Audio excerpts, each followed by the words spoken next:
Space warfare at the time of the Cold War. In recent days, news has been released through the media of a possible space war waged by Russia against the West. However, this fact is not new to the West. On the contrary, it seems that the world is in the same situation as 40 years ago, when Russia and the United States faced each other in what until the fall of the Berlin Wall was called the Cold War. At that time, the two superpowers were led by Ronald Reagan in the United States and Mikhail Gorbachev in Russia.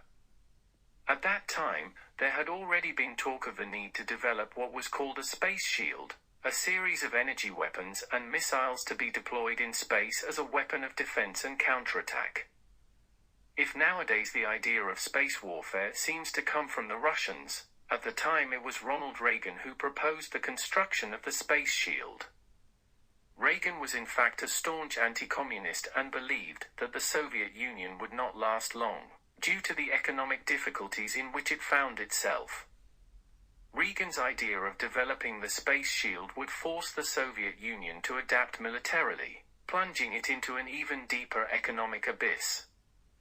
The Soviet Union collapsed in 1989 with the fall of the Berlin Wall, and there was no longer any need for the United States to proceed with the construction of the space shield. Nowadays, the news circulating about a nuclear space war seems more like propaganda actions by both the West and Russia. In my opinion, I do not believe that the political, economic, and social conditions exist to lead to a war of this kind, even if the current international scenario is extremely tense and a crisis could lead to an even more marked split between the two blocs that had emerged at the end of the Second World War.